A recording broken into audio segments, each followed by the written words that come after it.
Questão 5. Vamos agora para a questão 5.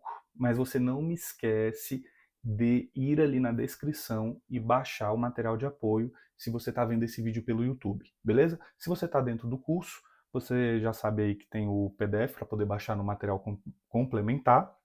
Além disso, o objetivo aqui é mostrar como vai ser no dia da sua prova e nivelar por cima. Não é colocar questões fáceis aqui para maciar seu ego. A gente está indo para o que realmente as pessoas ali acabam tendo dúvida ou se complicando na hora da prova, tá bom? Tamo junto? Tá prestando atenção? Então bora. Ó, uma instituição aderente ao código ANBIMA de regulação de melhores práticas de distribuição de produtos de investimento. Você vai me prometer uma coisa. Quando você estiver fazendo a prova, você vai marcar sobre o que é o código. Sempre vai estar falando que é um código da Anbima de regulação de melhores práticas para alguma coisa. Então esquece tudo isso aqui, ó, tá? A partir de agora você risca isso aqui, ó, você esquece isso aqui. E aí você anota o que está logo depois do para. Por quê? Vão ter questões, você vai precisar ter o discernimento. Foi mal. Você vai precisar ter o discernimento que existem códigos de vários assuntos e, muito embora uma frase ali esteja correta, muito embora ali tenha algum elemento que realmente esteja falando é, de algo que você já viu, você precisa saber se aquele elemento, se aquela frase, ela condiz com um tipo de código. Isso é muito comum, tá bom? Então, mas vamos lá. Distribuição de produtos de investimento podem fazer publicidade de material técnico, de certificados de depósito bancário, né, mais conhecido como CDB, de sua emissão, para seus investidores de varejo, alta renda. Quanto às regras de publicidade do código, a área de compliance da instituição deve comunicar o quê? Beleza, quando você está distribuindo esses produtos, vendendo, oferecendo, o que a instituição ela precisa tomar cuidado? Um aviso com o seguinte teor: a rentabilidade divulgada não é líquida de imposto, correto? Existem papéis ativos que a gente sabe que são isentos de imposto de renda, mas quando não for o caso, você precisa colocar que aquela rentabilidade que está sendo divulgada, ela não é isenta de imposto de renda, tá bom? Outra coisa, ou também precisa ter o tipo de mensagem, rentabilidade passada não é garantia de rentabilidade futura e assim por diante. 2. As exigências, então isso aqui está certo. 2. As exigências do código independem do meio de divulgação utilizado, correto? Então, independente do lugar onde você vai fazer essa divulgação, você precisa colocar para valer, né? Você precisa fazer valer o código. 3. O material deve conter o público-alvo e a tributação aplicável. Correto. Lembra que você tem que fazer ali a API, fazer as perguntinhas, você tem que segmentar, você tem que saber quem é seu cliente. Então, uma vez que você sabe quem é o seu cliente, você divulga materiais para esses clientes. Mas, lógico, os materiais eles também vão estar em uma vitrine, vão estar de forma pública. E aí, se você não direcionou de forma proativa, você precisa pelo menos colocar no material para quem se destina aquele produto, tá bom? Então, 1 está certa, 2 está certa, 3 está certa. Nossa resposta é a letra A. Show? Indo adiante, 6. Segundo o código ANBIMA de distribuição de produtos de investimento, são considerados produtos de investimento. Beleza, nem tudo que você acha que é produto de investimento é produto de investimento. E a prova está aqui.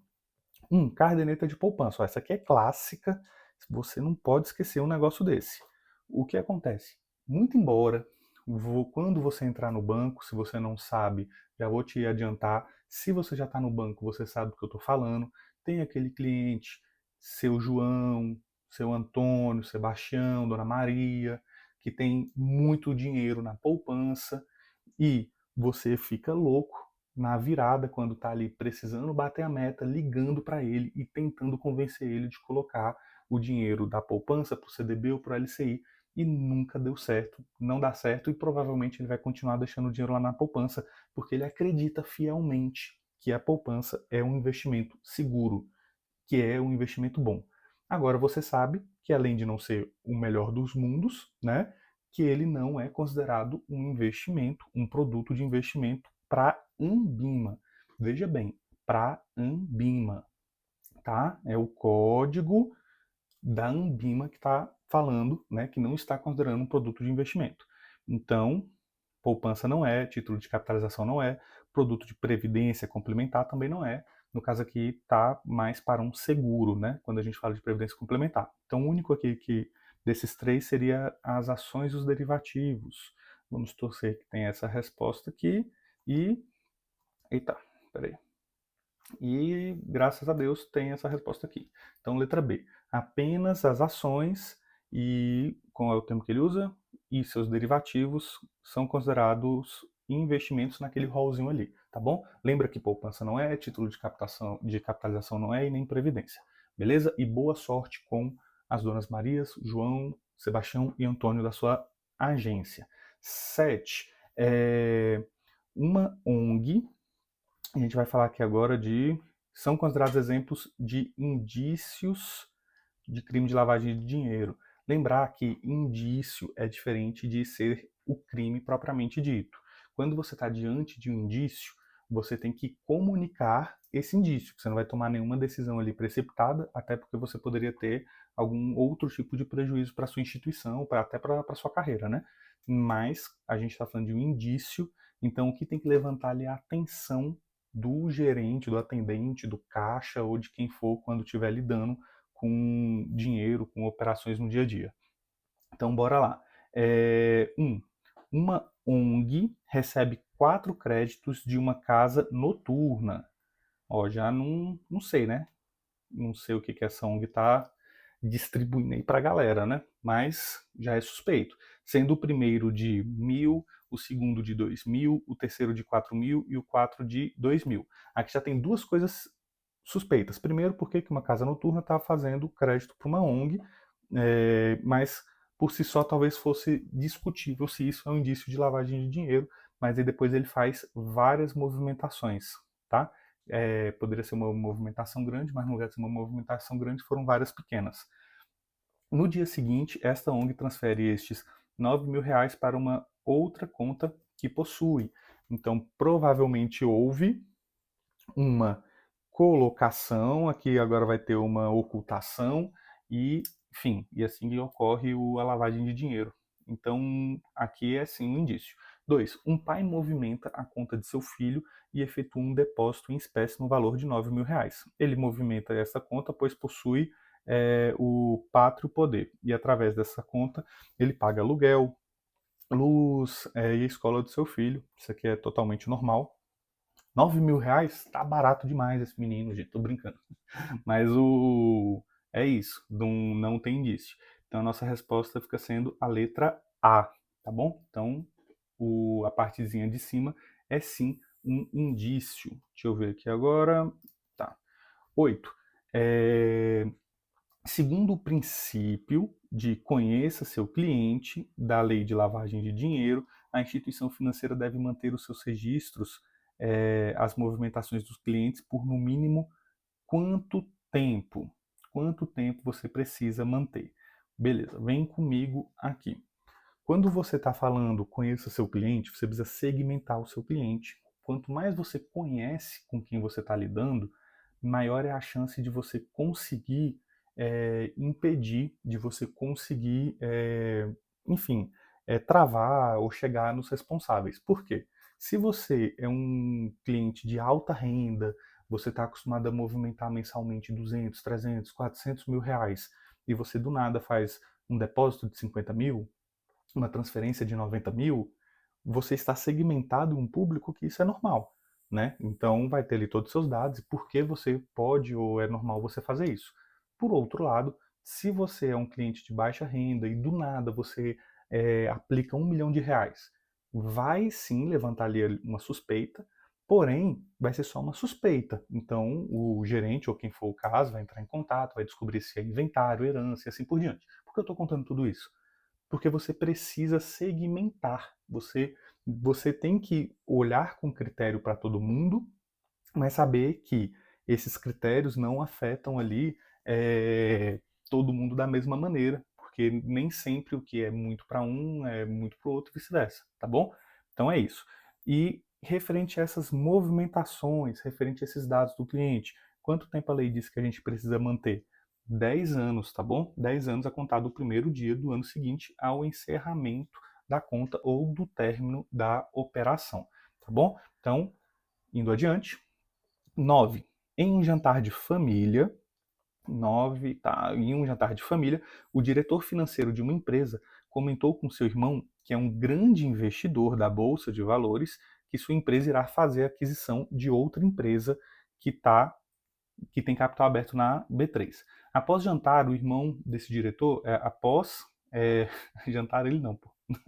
Cadê? Não, após jantar, faltou a vírgula. Após jantar, o irmão desse diretor estudou os números dessa companhia e chegou à conclusão, através da análise fundamentalista, tá? Não sei se vai ser sobre isso a questão, mas já adiantando, a análise fundamentalista é quando você vê os fundamentos da empresa, você estuda o balanço, você faz uma análise macroeconômica, microeconômica, ali da onde está inserida aquela empresa, para onde ela está indo. Na verdade, olhar o passado não define totalmente ali, né? Na verdade, ele serve só para dar alguns indícios, insights, que é diferente da outra forma de você analisar, que é você analisar os gráficos, os números e ficar baseado realmente só no passado, tá bom? Então, que esta companhia estava descontada. O que quer dizer que ela está descontada? Descontada quer dizer que ela está barata, tá bom? No outro dia, ele solicita à corretora a compra de ações dessa empresa. Após sair o fato relevante, ele vende as ações, oferindo lucro e divide esse lucro com seu irmão. Aí, ó. Então já tá, divide o lucro com seu irmão. O diretor da companhia, dessa forma, além do investidor, quem mais poderá ser punido pelo crime de insider? Tá. O crime de insider, ele é um crime quando você utiliza ali uma informação privilegiada para obter lucro, tá bom? É de responsabilidade da CVM, né? A CVM ela tem a preocupação de proteger os investidores, de garantir a transparência, a legitimidade, a honestidade das operações, dar credibilidade para o mercado e combater esse tipo de operação, né, envolve informação privilegiada, é de suma importância e responsabilidade e interesse da CVM para continuar garantindo a poupança, não a poupança aquela do João e da Maria, mas a poupança de guardar capital, beleza? Então, show. Aqui os dois cometeram, né? Um auferiu lucro, o outro passou, os dois auferiram, né? Aqui eles cometeram. A questão quer saber, quem mais pode cometer ou participa disso? A corretora que intermediou as operações da compra e venda apenas. B, o diretor da companhia que compartilhou a informação apenas. C, o diretor da companhia que compartilhou a informação e a corretora que intermediou a operação de compra e venda. Ninguém, apenas o investidor deve ser punido. Olha, não vai ser só ele. A corretora, o que ela tem a ver com isso, né? A princípio foi uma operação normal, né? Se ela tivesse ciência, aqui nada nos falou. Então ele fala, além do investidor, quem mais poderá ser punido? O diretor, tá bom? Então o diretor da companhia que compartilhou a informação, além de ainda ter obtido lucro, tá bom? Então a nossa resposta fica sendo a letra B. 10. Ao chegar, 10, ao checar, ó, vou mostrar um negócio para vocês, eu não estava querendo usar aqui porque dá reflexo. Nossa, bem melhor. Ao checar se a situação financeira do cliente é compatível com o produto, serviço ou operação, está sendo verificado o quê? Ele está fazendo aqui, ó, a APzinha, né? Ele está vendo se, inclusive já é a nossa letra A, se há adequação entre a recomendação de produto ou outros serviços ao perfil do cliente, beleza? Então ele está vendo se há aderência ao produto, ao perfil do cliente, se ele não está oferecendo algo muito conservador para alguém que é mais arrojado e assim por diante, tá bom? 11. De acordo com a resolução da CVM 30, para cumprir o dever de verificar a adequação dos produtos de serviço e operações do perfil do cliente, deve-se analisar, dentre outras informações, o que precisa ser analisado.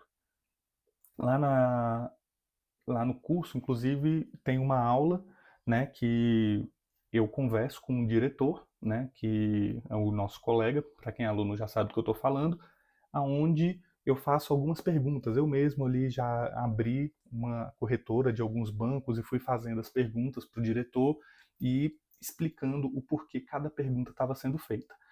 Para quem é aluno, lembra daquela aula, tá bom? Tá inclusive lá com o título de API, E aquelas perguntas, elas têm alguns objetivos, ela tem alguns critérios que ele levanta para responder o seguinte, né? Aí vamos ver aqui se consegue responder. O período em que o cliente deseja manter o investimento. Sim, é um dos objetivos de você fazer a pergunta, fazer a API, de você conhecer ali o seu cliente para você poder oferecer os produtos da melhor forma possível. Você precisa saber qual que é o horizonte de tempo de investimento do cliente. Você precisa saber quanto tempo ele pretende manter o investimento, fazer novos aportes, quando é que ele vai precisar do dinheiro, beleza? O valor e os ativos que compõem o patrimônio do cliente, perfeito. Você também precisa saber se já se trata de um cliente que é investidor, você precisa saber se esse cliente, aonde o capital dele está alocado, em qual tipo de ativo. Quanto maior o capital dele, provavelmente mais ele consegue suportar algum tipo de operação diferente do usual e assim por diante. 3. Os tipos de produtos e serviços e operações com os quais o cliente está familiarizado.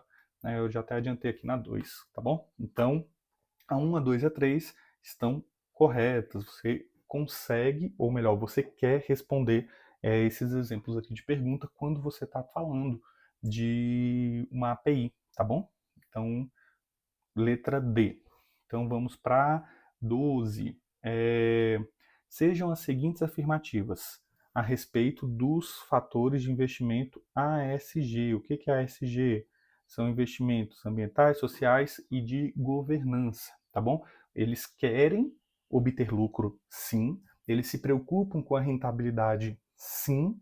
Porém, eles também estão preocupados que a empresa esteja devolvendo ou se preocupando com o mundo, com questões ambientais, sociais, de governança. Quando fala que governança é muito amplo, você pode ser até de políticas mais inclusivas dentro das empresas, das companhias, tá bom? Então, ela se preocupa sim. Outra coisa importante, e é um ponto ali para você refletir. Quando você está falando de investimentos ESG, são empresas que se preocupam, ou melhor, deveriam se preocupar, né? Se ela está realmente se preocupando e não apenas querendo captar recurso, mas ela se preocupa com o futuro. Então você vai estar investindo em uma empresa que ela quer que exista um futuro, né? Ela não quer o lucro agora pelo lucro propriamente dito. Ela quer fazer parte de algo que vai ser perene, que vai existir. Então uma empresa que quer que o futuro chegue e que esse futuro seja bom, provavelmente é uma empresa que vai sobreviver até chegar lá. Então é uma empresa que faz sentido, né, a aplicação. Então vamos lá. Não é letra não. Ponto 1. Tecnologia limpa, poluição, emissão de carbono, eficiência energética, refere-se ao fator ambiental, correto? Aí se a 1 está certa, a gente risca a 2. A B, quer dizer, 2. Exemplos do fator social incluem questões como direitos humanos, treinamento da força de trabalho, políticas de inclusão e diversidade também. Então, se a 2 está correta, a gente risca o que não tem a 2, que a gente já sabe que vai ser a D. Mas só para finalizar, diversidade na composição do Conselho de Administração, combate à corrupção e suborno, honestidade fiscal, estruturas para denúncias de irregularidades são exemplos de fatores de governança, correto? Então a nossa resposta fica sendo a letra D, tá bom? Então, 13. Considerando as afirmativas a seguir. ATR é decorrente da remuneração dos depósitos a prazo. ATR é disso ou não? E aí? 2. A taxa DI é o benchmark bastante utilizado pelos fundos de investimento de renda fixa. E 3. A PETAX, divulgada pelo Bacen, é a média de todas as operações de câmbio realizadas no Brasil durante um dia. E aí, tá bom. Vou começar de baixo para cima. Quando a gente fala aqui da PETAX, a gente está falando de uma média ponderada, então não é a média de todas, dos principais dealers, não é de todas as operações realizadas. Então, não é, tá bom? Então, a gente vai riscar 3. Quando a gente risca 3, a gente elimina a D, a gente elimina a C. Então, vai ser ou uma ou outra, né? Então, 2. A taxa DI é um benchmark bastante utilizado pelos fundos de investimento de renda fixa. Todo lugar, né? Se você com certeza já viu, fala, essa aplicação vai render 100% do DI, vai render 95% do DI, 120% do DI. Agora aí atrás estava tendo um banco, né, que estava mal, né, 150% do DI. Quando você fala que vai render algo e compara com a taxa DI, você está usando ele como um benchmark, como uma referência, tá bom? Então, a 2 está correta e a A vai ficar errada automaticamente, né? A TR é decorrente da remuneração dos depósitos a prazo. Na verdade, você tem uma forma para poder calcular a TR, e ela não é baseada tão somente na remuneração dos depósitos a prazo, tá bom? Então, nossa resposta fica, de fato, sendo A2. E vamos para a próxima questão. Tá acompanhando? Tamo junto? Então, bora para a próxima.